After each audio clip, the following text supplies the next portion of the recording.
नमस्कार दोस्तों, मैं श्रीकांत दुबे और आप देख रहे हैं मेरा YouTube channel Dubey ji techno. दोस्तों, आज हम आपको भारत के 10 रहस्यमयी जंगलों के बारे में बताएंगे, जिसमें पहले नंबर पे है कान्हा किस्की मध्य प्रदेश। एशिया के सबसे सुरम्य और खूबसूरत वन्य जीवों में से एक है कान्हा राष्ट्रीय उद्यान। खुले घास के मैदान यहाँ की विशेषता है। बांस और टीक के वृक्ष इसकी सुंदरता को और बढ़ा देते हैं। यहाँ काला हिरण, बारहसिंगा, सांभर और चीतलों को एक साथ देखा जा सकता है। इसके अलावा यहाँ बाघ, तेंदुआ, नीलगाय, जंगली सूअर आदि हजारों पक्षियों का झुंड रहता है। कान्हा राष्ट्रीय उद्यान भारत के मध्य प्रदेश राज्य में स्थित है। यह मुख्यतः एक बाघ अभयारण्य है जो 2051 वर्ग किलोमीटर क्षेत्र में फैला हुआ है।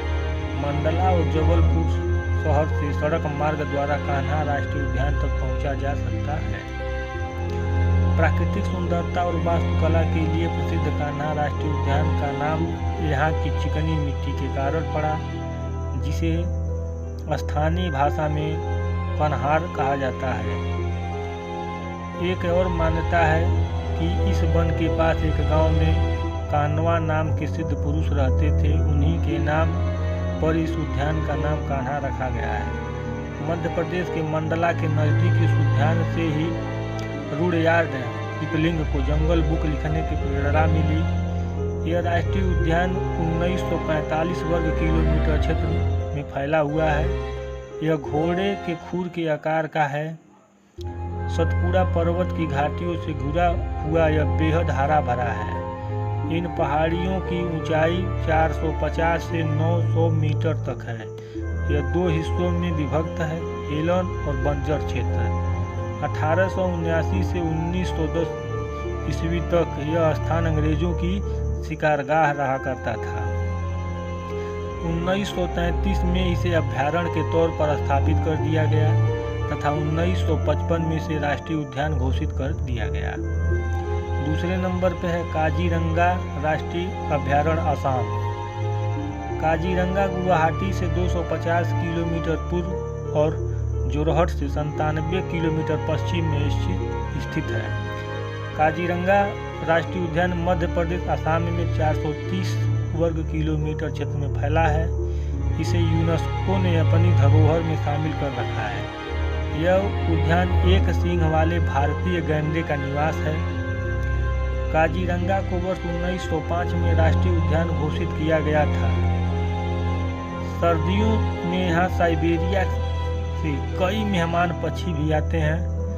काजीरंगा में विभिन्न प्रजातियों के बाज, विभिन्न प्रजातियों की चीलें और तोते आदि पाए जाते हैं। 2012 में असम में आई भीषण बाढ़ के कारण इस उद्यान में 540 से ज़्यादा जीवों की मौत हो गई थी।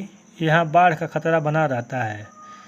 इस राष्ट्रीय उद्यान में बड़ी एलिफेंट ग्रास, मोटे वृक्ष, दलदली स्थान और उथले तालाब हैं।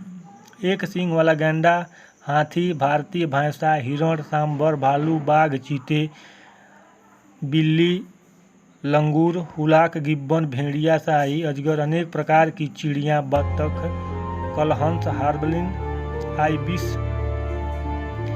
आदि बड़ी संख्या में पाए जाते हैं। तीसरे नंबर पे सुंदरवन। सुंदरवन अभयारण्य पश्चिम बंगाल, भारत में खानपाना जिले में स्थित है। इसकी सीमा बांग्लादेश के अंदर तक है। सुंदरवन भारत के 14 बायोस्फीयर रिजर्व में से एक बाघ संरक्षित क्षेत्र है। इस उद्यान को विश्व धरोहर में शामिल किया गया है।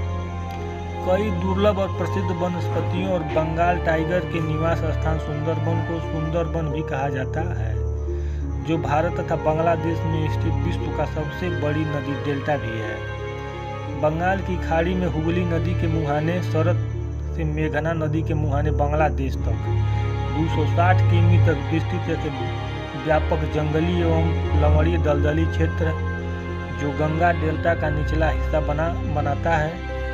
यह 100-130 किमी में फैला अंतरस्थलीय क्षेत्र है। भारत तथा बांग्लादेश में यह 1,80,000 वर्ग किलोमीटर तक फैला है। सुंदरवन नाम संभवतः सुंदरी का वन से लिया गया, जिसका यह पाए जाने वाले मूल्यवान विशालकाय मैंग्रोव से है। यहाँ बड़ी तादाद में सुंदरी पेड़ मिलते हैं, जिसके नाम पर ही इन वनों का नाम सुंदरबन पड़ गया। अगले नंबर पे है सरिस्का एवं रणथंभौर। राजस्थान में 2 नेशनल पार्क और 1 दर्जन से अधिक अभयारण्य तथा 2 संरक्षित क्षेत्र हैं। पुरानी अरावली पर्वतमाला के सूखे जंगलों में सरिस्का नेशनल पार्क एवं टाइगर रिजर्व स्थित है, तो दूसरी ओर रणथंभौर के जंगल। सरिस्का को 1955 में एक अभयारण्य घोषित किया गया था और 1979 में इसे प्रोजेक्ट टाइगर के अंतर्गत रिजर्व बनाया गया था। यह पार्क जयपुर से मात्र 110 किमी और दिल्ली से 200 किलोमीटर की दूरी पर स्थित है। जंगल में भरी घाटी को उजाड़ पर्वतमालाओं ने घेर रखा है। पार्क 800 वर्ग किमी क्षेत्र में फैला हुआ है, जबकि 498 वर्ग किमी इसका मुख्य भाग है। रणथंभौर राष्ट्रीय वन्य उद्यान ऊंची पहाड़ी पर स्थित है। यहाँ पहले आबादी से भरपूर रणथंभौर किला था। रणथंभौर किला समुद्र की सतह से 401 मीटर ऊंची पहाड़ी पर बना था। इस किले के कारण ही इस जंगल को रणथंभौर का जंगल कहा जाता है। यहाँ बाघ के अलावा तेंदुआ, हिरण, चीतल, नीलगाय, जंगली सूअर और कई तरह के पक्षी बड़ी संख्या में रहते हैं। सन 1192 में पृथ्वीराज चौहान के पोते गोविंदा ने इस पर राज किया था। बाद में इसके बेटे बाघभट्ट ने इस किले में बसे हजारों को खूबसूरत बनवाया। सन 1282 में चौहान वंशीय राजा हमीर यहाँ सत्तारूढ़ थे। सन 1290 में जलालुद्दीन खिलजी ने 3 बार आक्रमण करके इसे जीतने का प्रयास किया। बाद में 1 वर्ष तक घेरा डालकर 1301 में इसे जीता। मालवा के शासकों ने 16वीं शताब्दी में अपना राज जमाया। राणा संगा ने यहाँ रहकर अपनी फौज को मजबूत किया। राणा संगा को हराने के लिए मुगलों ने यहाँ कई बार आक्रमण किए, जिसमें कई बार राणा संगा घायल हुए। उनकी पराजय के बाद यह किला मुगलों के अधीन हो गया। 5वें नंबर पे है गिरी वन्य अभयारण्य। गिरी वन राष्ट्रीय उद्यान और अभयारण्य गुजरात राज्य एवं पश्चिम मध्य भारत में स्थित है। 1424 वर्ग किलोमीटर में फैले इस अभयारण्य में शेर, सांभर, तेंदुआ और जंगली सूअर प्रमुखता से पाए जाते हैं। गिरी वन्य राष्ट्रीय उद्यान में तुलसी श्याम झरने के पास भगवान कृष्ण का एक छोटा सा मंदिर भी है। जंगल के शेर के लिए अंतिम आश्रय के रूप में गिरी का जंगल भारत के महत्वपूर्ण वन्य अभयारण्यों में से एक है। गिर के जंगल को सन 1965 में वन्य जीव अभयारण्य बनाया गया और 6 वर्षों बाद इसका 140 वर्ग किलोमीटर में विस्तार करके इसे राष्ट्रीय उद्यान के रूप में स्थापित कर दिया गया। जूनागढ़ नगर से 60 किलोमीटर दक्षिण पश्चिम शुष्क झाड़ीदार पर्वतीय क्षेत्र में स्थित उद्यान का क्षेत्रफल लगभग 1295 वर्ग किलोमीटर है। 6ठे नंबर पे है Jim Corbett national park. Jim Corbett national park Bharat में एक महत्वपूर्ण पार्क है। यह पार्क उत्तरांचल का एक अभिन्न अंग है। इस पार्क में विभिन्न प्रकार के सुंदर सुंदर पुष्प और वन्य जीव पाए जाते हैं। यहाँ के सुरक्षित प्राकृतिक स्थलों में हाथी, चीता, शेर आदि रहते हैं। पार्क में 110 प्रकार के पेड़, 50 स्तनपायी नस्ल के प्राणी, पक्षियों के 580 जातियाँ, 25 प्रकार के रेंगने वाले जीव पाए जाते हैं। यह पार्क प्रोजेक्ट टाइगर का एक अभिन्न अंग है।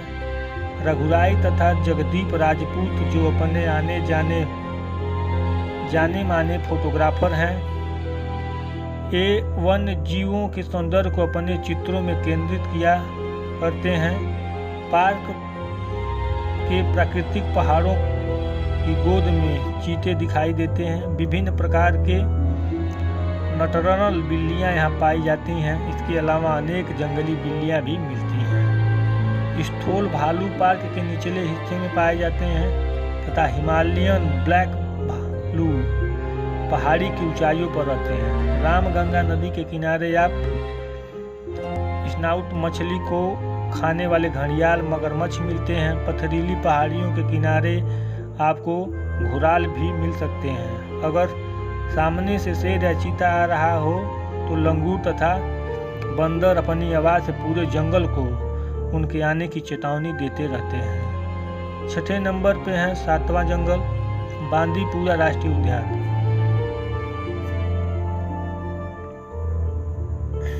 बांदीपुरा राष्ट्रीय उद्यान दक्षिण भारत के कर्नाटक राज्य में स्थित है। यह एक समय मैसूर राज्य के महाराजा की निजी आरक्षित शिकारगाह थी। यहाँ के कई शेरों और चीतों का शिकार किया गया। सन 1931 में मैसूर राज्य के महाराजा ने इस अभयारण्य को बेलूगोपाल वन्य जीव पार्क नाम दिया था। उस वक्त यह करीब 90 वर्ग किलोमीटर में फैला था। सन 1973 में इसे प्रोजेक्ट टाइगर के अंतर्गत लिया गया और इसका क्षेत्रफल लगभग 800 वर्ग किलोमीटर बढ़ाकर इसे बांदीपुरा राष्ट्रीय उद्यान नाम घोषित किया गया। इस अभयारण्य में बाघ, तेंदुआ, हाथी, चीतीदार, मूषक, मृग तथा लोरिस पाए जाते हैं। यह पक्षियों की 200 से अधिक प्रजातियां निवास करती हैं। इस अभयारण्य को पशु पक्षियों के प्रेमी के लिए स्वर्ग कहा जाता है। 8वें नंबर पे है कैंपबेल बे राष्ट्रीय उद्यान। यह राष्ट्रीय उद्यान भारत के केंद्र शासित राज्य अंडमान निकोबार द्वीप समूह पर स्थित है। यह द्वीप समूह हिंद महासागर, बंगाल की खाड़ी में स्थित है। निकोबार द्वीप समूह के सबसे बड़े द्वीप ग्रेट निकोबार पर स्थित एक राष्ट्रीय उद्यान है, जिसे सन 1992 में भारत ने एक राष्ट्रीय उद्यान के रूप में अधिकृत किया गया। यह ग्रेट निकोबार बायोस्फीयर रिजर्व का हिस्सा है। पार्क का कुल क्षेत्रफल 426 वर्ग किमी है और एक 12 किमी चौड़े वन बफर जोन से छोटे गैलेथिया राष्ट्रीय उद्यान से अलग होता है। गैलेथिया राष्ट्रीय उद्यान का कुल क्षेत्रफल लगभग 110 वर्ग किलोमीटर है। 9वें नंबर पे है इंद्रवती राष्ट्रीय उद्यान। इंद्रवती राष्ट्रीय उद्यान भारत के छत्तीसगढ़ राज्य के दांतेवाड़ा जिला में स्थित है। यह दुर्लभ जंगली भैंसों की अंतिम आबादी वाली जगहों में से एक है। इसका कुल क्षेत्रफल 2799 वर्ग किलोमीटर है। यह राष्ट्रीय उद्यान छत्तीसगढ़ राज्य का एकमात्र टाइगर रिजर्व है। इंद्रावती नदी के किनारे बसे होने के कारण इसका नाम इंद्रावती राष्ट्रीय उद्यान है। इंद्रावती को 1981 में राष्ट्रीय उद्यान का दर्जा प्राप्त हुआ। 1983 में भारत की प्रसिद्ध प्रोजेक्ट टाइगर नामक योजना के तहत टाइगर रिजर्व घोषित किया गया। यहाँ प्रमुख रूप से जंगली भैंसे, बारहसिंगे, बंदर, लंगूर आदि वन्य अनेक जीव जंतु पाए जाते हैं। 10वें नंबर पे है ग्रेट हिमालयन राष्ट्रीय उद्यान। Great Himalayan national park Himachal Pradesh के कुल्लू जिले के 1171 वर्ग किलोमीटर क्षेत्र में लगभग फैला है। शेष इको जोन में आता है। 23 जून 2014 को इसे प्राकृतिक विश्व धरोहर घोषित किया गया। United National Educational, Scientific and Cultural Organization ने दोहा में आयोजित 38वें सत्र में नेशनल पार्क को दर्जा दिया। कुल्लू और मनाली जिले की घाटियां विश्व प्रसिद्ध हैं। यह भारत का एक प्रमुख पर्यटन केंद्र भी है। इस उद्यान में पर्वत श्रृंखला, रखुड़ी टाप, धुमतराव तीर्थन, पाताल मुसड़ी, खोलीपोई आदि मनोरम स्थान आते हैं। इस उद्यान में काला भालू, भूरा भालू, कस्तूरी मृग, बर्फीला तेंदुआ के अतिरिक्त मुर्ग प्रजाति के आदि दुर्लभ पक्षी, जजुराना व मोनाल सहित पक्षियों की कुल 300 प्रजातियां पाई जाती हैं। तेंदुओं की तो यहाँ भरमार है। यहाँ सैकड़ों दुर्लभ पशुओं का बसेरा है। दुर्लभ प्रजाति के सुगंधित और औषधीय गुणों से भरपूर पौधे भी यहाँ मौजूद हैं। दुनिया भर के पर्यटकों के लिए स्वर्ग के समान है। दोस्तों, अगर ये वीडियो आपको अच्छी लगी हो तो वीडियो को लाइक करें, दोस्तों के साथ शेयर करें और आप इस चैनल पर अगर नए हैं तो सब्सक्राइब जरूर करें।